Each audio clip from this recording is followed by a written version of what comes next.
Nous vivons aujourd'hui dans des sociétés qui nous disent que rien n'est possible, qui nous disent que nous sommes condamnés à une réalité telle qu'elle est.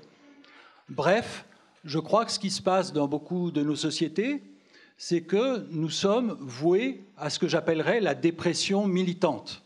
La dépression militante, c'est d'aller d'échec en échec en ayant l'impression qu'on est impuissant puisqu'on va toujours finir par perdre, autrement dit qu'il n'y a pas d'alternative. Il me paraît donc important d'essayer d'éviter la dépression militante et pour cela, il y a une solution, je crois, c'est d'arriver à remettre de la politique dans ce qui nous est présenté comme une simple nécessité imposée par la réalité. La politique actuelle, elle est absurde, elle est déraisonnable, elle est irrationnelle. Mais dire qu'il y a de la politique, c'est pas seulement dire qu'il y a des choix, c'est arriver à peser sur le résultat. Ça fait 2 ans et demi qu'on est sur le terrain et il y a eu à peu près à Paris plus de 35 campements de rue, dont acte. En 6 mois, en 2016, il y a eu presque 28 rafles, dont acte. Un nombre important de déportations, d'expulsions, dont acte. 80% de refus à la CNDA, dont acte. Pas de droit d'asile, dont acte. Pas d'accès aux préfectures, dont acte. Allons-y. Et on a proposé de faire une brigade anti-déportation, c'est-à-dire donc de se fédérer pour agir sur le triptyque de la politique raciste de l'immigration face aux étrangers, les rafles, la détention, les déportations.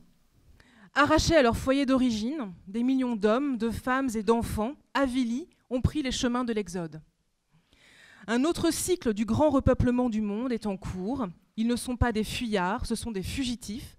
Menacés par une calamité ou une autre, ils se sont échappés des lieux qui les ont vus naître et grandir, où ils ont vécu, mais qui un jour sont devenus inhabitables, des demeures impossibles. Importation massive des anciennes colonies d'une main-d'œuvre jeune, corvéable et exploitable à souhait pour reconstruire la France d'après-guerre et d'après la collaboration.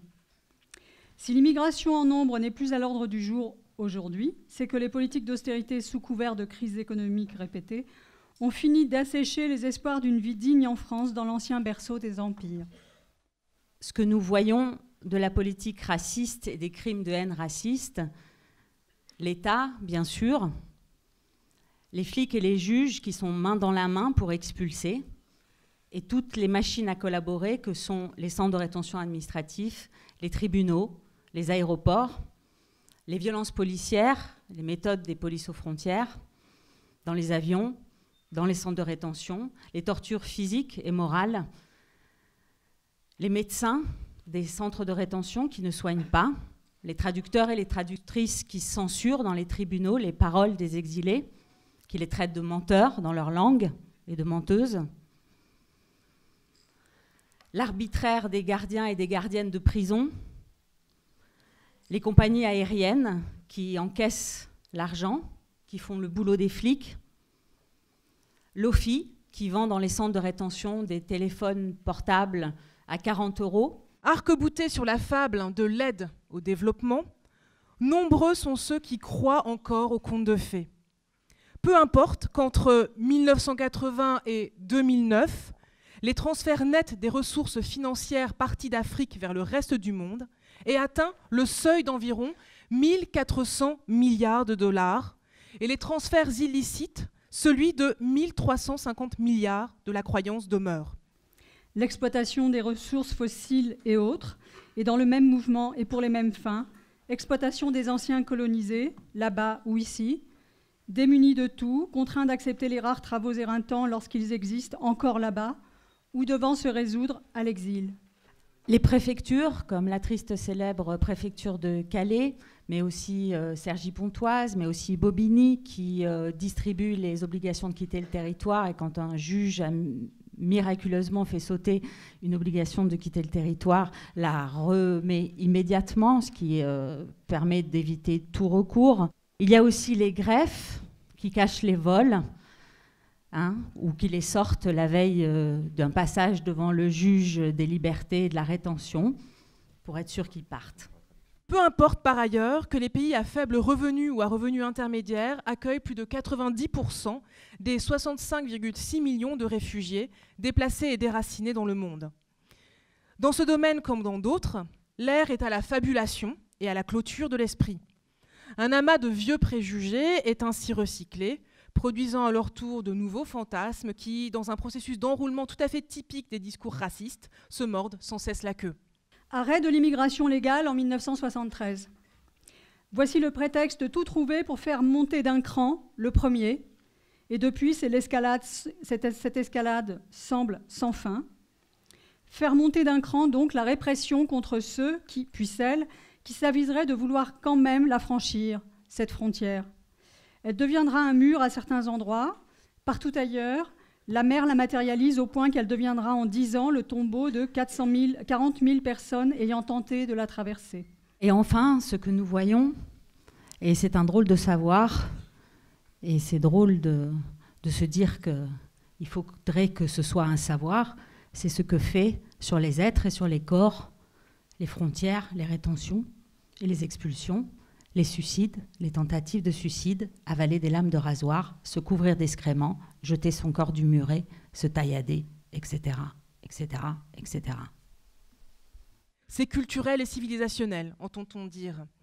Il fuit à cause des tensions entre aînés et cadets, les fameuses luttes générationnelles.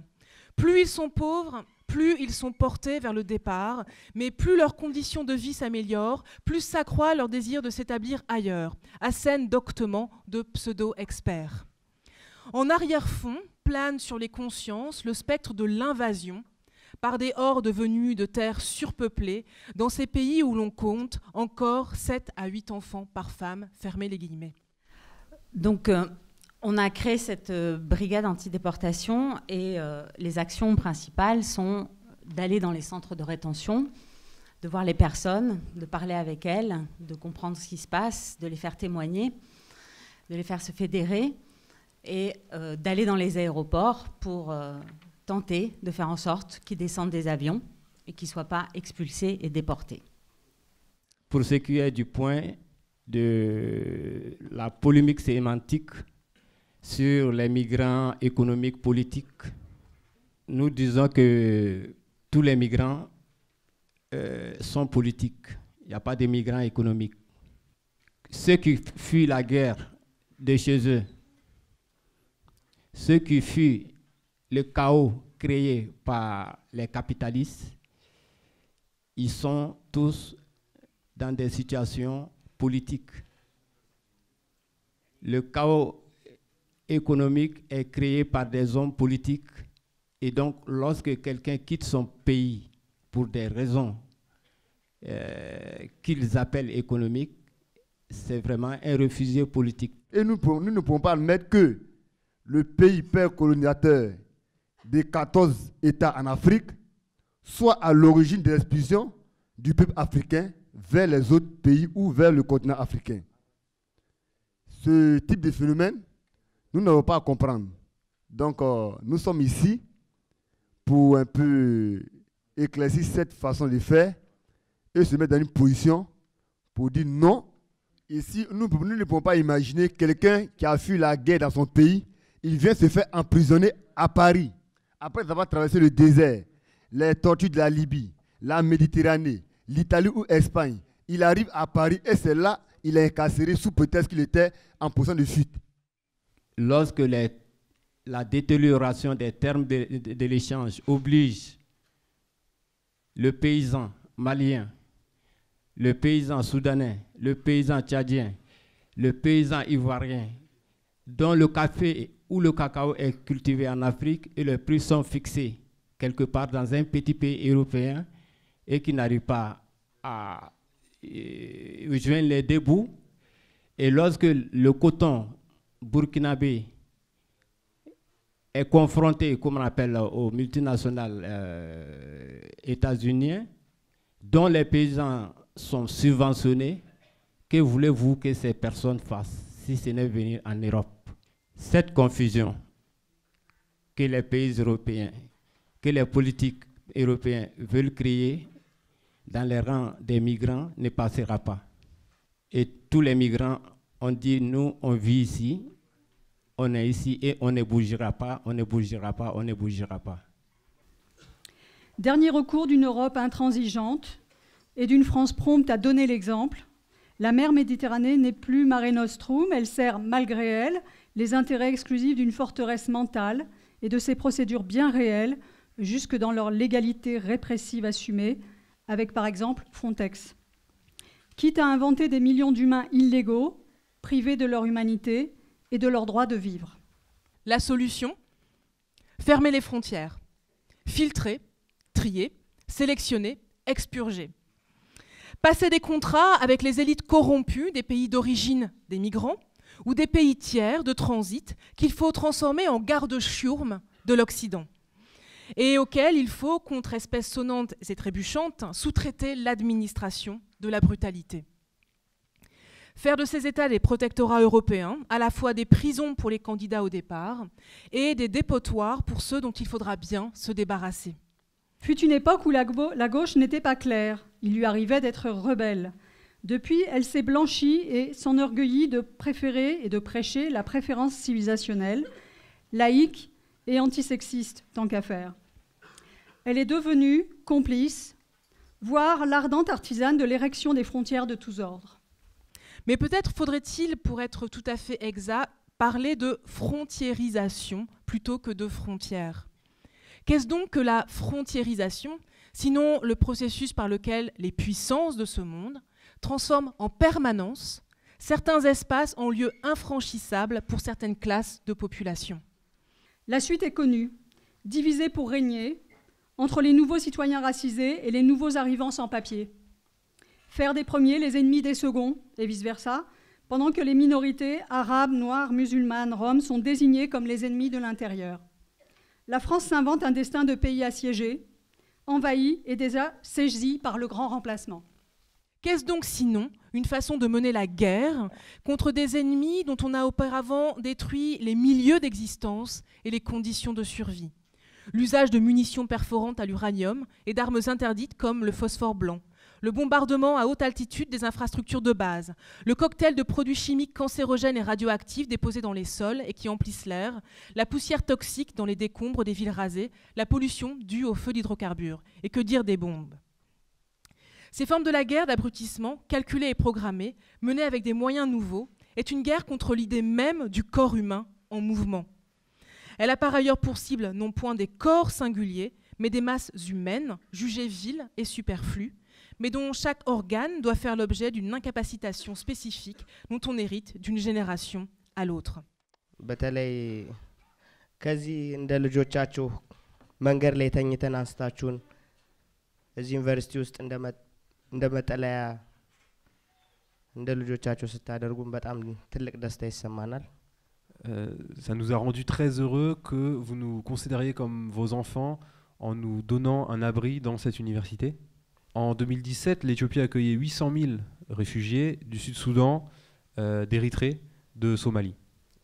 C'est un fédéralisme démocratique, mais par contre, ce qui est arrivé jusqu'au sol, donc c'est-à-dire concrètement, d'un point de vue concret, ce fédéralisme démocratique n'est mis en place que pour un peuple. Sur 106 millions de personnes, puisque la population éthiopienne s'élève aujourd'hui à 106 millions de personnes, c'est seulement 5 millions de personnes qui profitent de cette situation. Donc on a été obligé de sortir de nos pays. J'ai pas besoin de répéter que c'est pas pour des problèmes économiques qu'on est venu. On a été obligé de sortir de nos pays. On a été enfermés. On a payé le prix pour sortir de nos pays. On est venu sur des bateaux des bateaux pneumatiques qui sont faits pour prendre à peine 20 personnes et on était 160 dessus. Vous n'imaginez pas les choses qui se déroulent sur ce bateau, les problèmes qu'on rencontre sur ces bateaux. Et ça, c'est une chose que si on l'avait su avant, c'est une chose qui nous aurait empêché de prendre la mer. Si on avait su ça avant, on ne serait pas venu. En arrivant en Italie, on nous prend nos empreintes de force. Les policiers nous prennent nos empreintes de force. Moi-même, j'ai été emprisonné 5 jours et on me disait si tu ne donnes pas tes empreintes, tu ne sortiras pas. Donc moi, ayant vu cela, je me suis dit que j'allais aller vers la France que je connaissais, la France qui me semblait être une petite Amérique. Mais quand je suis arrivé dans ce pays, la France, enfin l'idée que j'avais de la France et la France que j'ai connue réellement sont comme le ciel et la terre, n'ont rien à voir. Elle connaît le Tchad.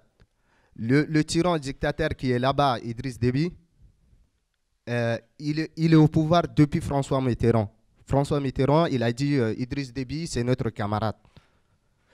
Après, il est parti. Jacques Chirac, il est venu, il dit notre compatriote Idriss Déby.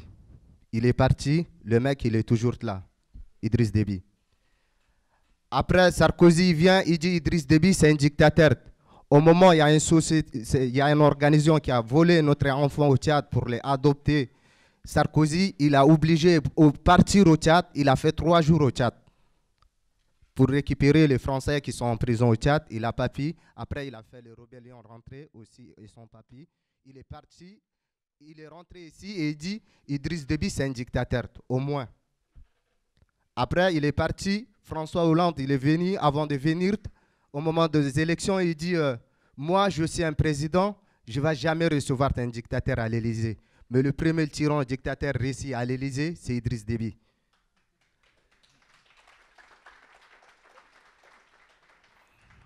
Bref, il est parti. Macron, il est venu. Il dit, moi, je ne vais jamais serrer le main à un dictateur. Mais le premier tyran dictateur réussi à l'Élysée encore, c'est Idriss Déby. Il a serré le main à Idriss Déby. Moi, personnellement, c'est un combat, un autre combat aussi qu'on mène. On n'aime pas ce vocable sans papier, parce que pour être étudiant à Paris 8, il a fallu présenter des papiers. Et tous les étudiants en situation irrégulière à Paris 8 ont dû présenter un passeport en cours de validité. Et donc, on a des papiers, on a des diplômes, on n'est pas des sans-papiers.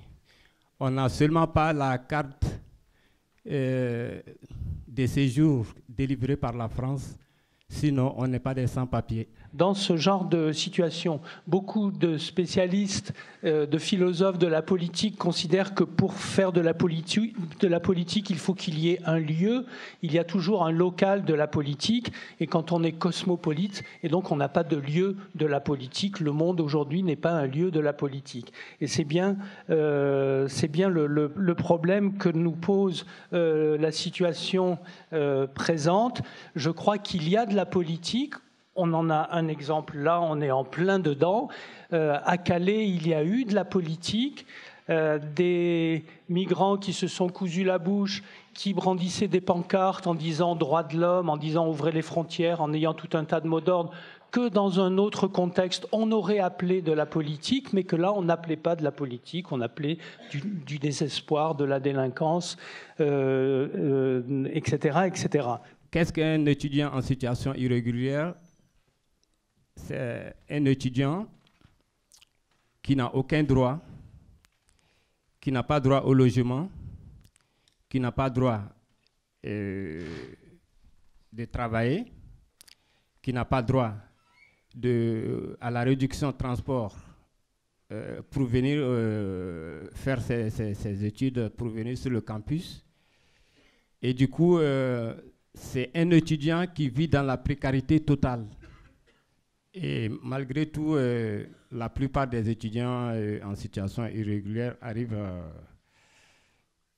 à avoir de bons résultats parce qu'on s'est dit il faut absolument travailler et puis sortir de cette précarité. فنحن هنا اللاجئين المعتصمين في هذه الجامعة فلدينا ناس عندهم رغبة يقرأوا ويسجلوا في هذه الجامعة ولدينا قائمة هذه الناس اللي عندها الرغبة في الدراسة.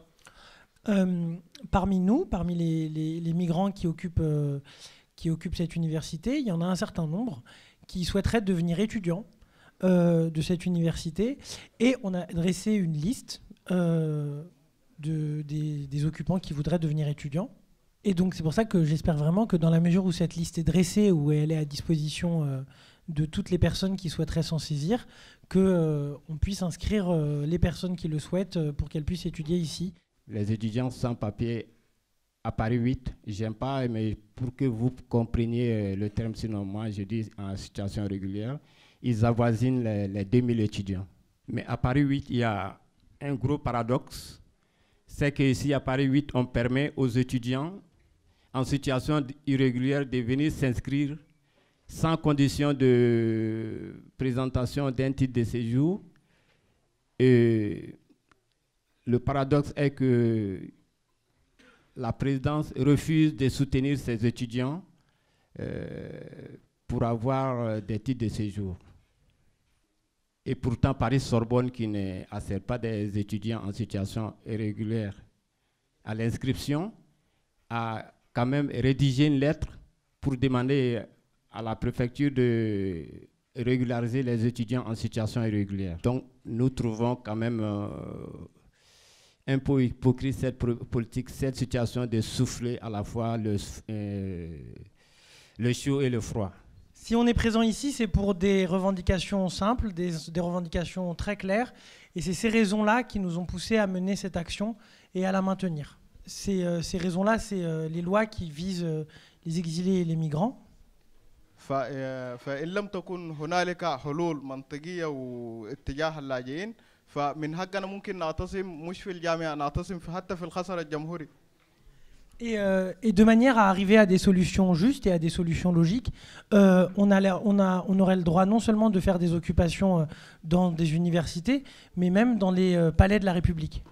Le règlement de Dublin, c'est un règlement injuste et qui complique beaucoup la vie des migrants. Pourquoi ? Parce que tu vois quelqu'un qui arrive, par exemple en Italie, à qui on prend systématiquement ses empreintes de force et qui se retrouve menacé de déportation ou dont on complique les démarches du fait d'être coincé à cause de ce système d'empreintes. L'objectif de ces 160 travailleurs sans papier, c'est d'obtenir le droit d'être là, donc d'obtenir un titre de séjour en 2 étapes, c'est-à-dire d'abord obtenir une espèce de parrainage de leur employeur à travers une demande d'autorisation de travail, obtenir aussi de leur employeur un certificat de concordance quand ils ne travaillaient pas à leur nom, parce que ça arrive assez souvent et j'y reviendrai juste après. Et pour finir, obtenir de l'État des préfectures le titre de séjour sur la base de ce parrainage fourni par l'employeur. Ils sont intérimaires, ils sont dispersés un peu partout sur des chantiers. Ils se sont appelés pour s'organiser pendant des mois les uns les autres et venir donc ensuite à la CGT pour dire on est prêt à partir en grève pour avoir nos papiers. Ils se sont mis ensuite, à partir du 12 février, à occuper cette agence d'intérim. Et je peux vous assurer, c'est pour ça que je ne comprends pas qu'ils ne veuillent pas vous parler, parce que vous avez l'air beaucoup plus sympathique que leur patron. Mais ils ont eu ce courage-là, malgré tout, de s'affronter à ce patron qui savait très bien leur situation et qui l'exploitait depuis des années. Ils ne sont pas tout seuls, puisqu'il y a 7 piquets de grève en région parisienne, avec 160 travailleurs sans papier à l'heure actuelle. Au niveau du 93, vous n'avez pas de piquet, mais vous avez un piquet à Roissy qui a besoin de soutien régulièrement. Donc vous pouvez vous tenir au courant par le biais de la CGT de Saint-Denis ou par exemple des Mosphères. Comme le travail, le logement est devenu un privilège hautement protégé. Et ceux qui en offrent l'accès est soigneusement régulé, réservé, soumis au même régime de pénurie. Les papiers, les bons papiers. Désormais, il est hors de question que les illégaux trouvent à se loger, déjà que les pauvres blancs n'y arrivent plus. Alors les étrangers de tous ordres, vous n'y pensez pas, parce que c'est la porte ouverte à une possible régularisation et le fameux appel d'air. Alors je ne vais pas parler du projet de loi, puisqu'il va en être question après, je vais juste parler d'un petit point qui est l'idée justement de pénaliser, de sanctionner pénalement le fait d'utiliser le nom de quelqu'un d'autre pour travailler, d'utiliser l'identité de quelqu'un d'autre pour travailler. Ça va avoir 2 effets. Le premier, c'est évidemment des nouveaux contournements. C'est pas parce que vous empêchez les gens d'utiliser le nom de quelqu'un d'autre qu'il ne va pas y avoir d'autres solutions. Un type de contournement, par exemple, qui nous a été aimablement offert par un précédent employeur, c'est le sous-traitant en nettoyage de Burger King. Ça, c'était une précédente grève. Va acheter une fausse carte d'identité portugaise ou italienne à Barbès, voire qui vendait lui-même des fausses cartes d'identité italiennes ou portugaises. Pourquoi italienne ou portugaise ? Parce que quand vous embauchez un travailleur étranger hors Union européenne, vous devez faire vérifier les papiers par la préfecture, mais quand c'est un travailleur de l'Union européenne, Il n'y a pas besoin. Pour faire vérifier, il faudrait solliciter les autorités diplomatiques italiennes ou portugaises. Et donc là, ça devient un beau bordel à peu près impossible. Donc ça, c'est une solution de contournement, vous voyez, qui va être de plus en plus pratiquée. L'autre effet, c'est que ça va renvoyer les travailleurs sans papier vers davantage de clandestinité, notamment tous ceux qui ne savent pas forcément quels sont les bons réseaux pour avoir ces fausses cartes d'identité italiennes et portugaises vont être de plus en plus obligés de travailler au noir.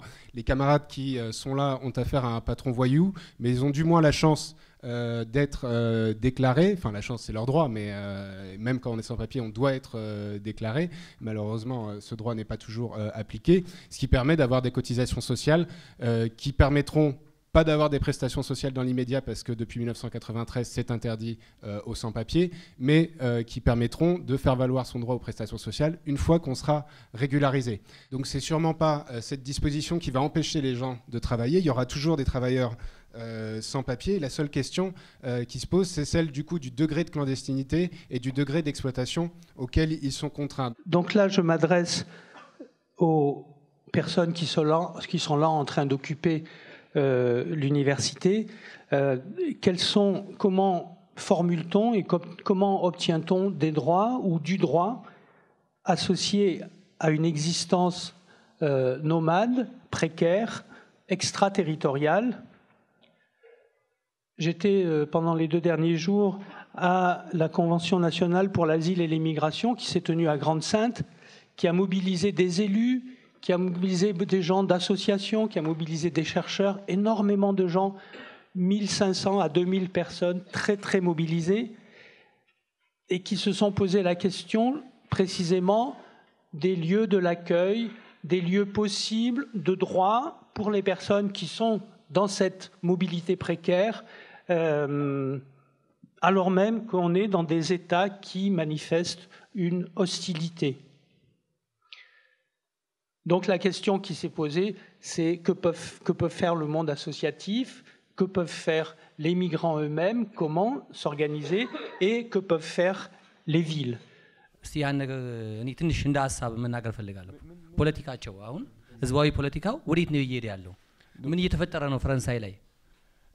Bon, vous êtes français, et donc votre politique, vers où elle mène? Dans quelles circonstances se trouve la France et vers où mène cette politique?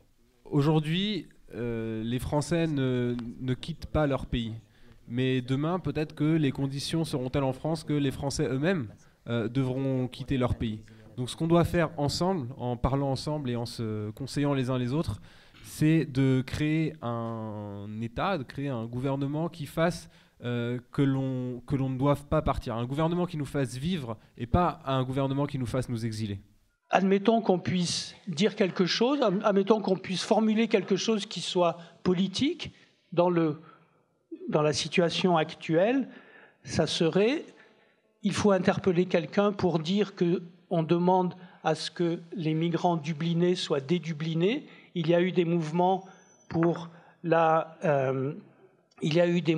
y a un précédent avec toutes les régularisations de personnes sans papier. Eh bien, on peut demander la régularisation. Aujourd'hui, ça veut dire la dédublinisation des gens qui sont dédublinés pour les sortir de cette situation infernale qui se mord la queue, autrement dit, dans laquelle ils se trouvent. Et la deuxième chose, il me semble, c'est l'hébergement sans condition de statut, ce qui est autre chose que le thème de l'hospitalité. J'ai un séminaire sur l'hospitalité, donc je fais attention quand j'utilise ce terme-là, mais l'hébergement sans condition de statut juridique. Et là, peut-être qu'on pourrait interpeller la ville de Paris. On serait à Barcelone à la Palme d'Or de l'accueil des migrants de toutes conditions, parce qu'il y a des squats, parce qu'il y a des réquisitions d'appartements vacants et parce que la mairie de Barcelone soutient ces mouvements-là, et ces mouvements-là, il peut offrir tout cet hébergement inconditionnel à tous les gens qui sont là, tout simplement, parce que, comme dit le maire de Grande-Synthe, qui avait organisé cette convention dont je parle, quand on est maire, on ne peut pas laisser qui que ce soit sur son territoire mourir de faim ou de froid. Donc nous sommes informés des vols qui vont avoir lieu pour renvoyer, déporter les exilés en Afghanistan, au Soudan, enfin dans différents pays. Donc on fonce à l'aéroport, on est 3, on est plus. On interpelle les voyageurs qui partent sur le vol en question. On leur explique, on leur donne un tract qui raconte l'histoire de la personne qui est donc embarquée avant les passagers au fond de l'avion, menottée, parfois droguée, masquée, entravée, voilà. Entre deux flics de la PAF, de la police aux frontières, ou non, ça s'appelle une escorte, excusez-moi. Voilà, donc tout repose sur les passagers, en fait. Parfois, on a la chance de tomber sur des gens qui décident de ne pas mettre leur ceinture, de se lever, d'aller voir la personne au fond de l'avion, de lui parler, de ne pas répondre à la police qui essaye de faire monter la pression, et tout repose en fait entre les mains du pilote, qui est, comme tout le monde le sait, le chef après Dieu. Voilà, alors nous avons eu, les passagers ont eu des victoires. Il y a des déportés qui ont... Le pilote a refusé de partir. Il a fait descendre la personne en question. Et voilà ce qu'on fait. Donc, on n'est pas très nombreux. On aimerait avoir du monde qui nous rallie. Et voilà.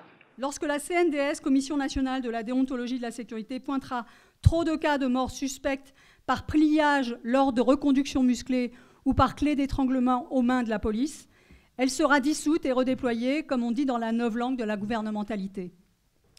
Dans une société de sécurité, la priorité est d'identifier à tout prix ce qui est tapis derrière chaque apparition, qui est qui vit où, avec qui et depuis quand, qui fait quoi, qui vient d'où, qui va où, quand, par quelle voie, pourquoi, et ainsi de suite. Et davantage encore, qui projette de commettre quels actes, consciemment ou inconsciemment.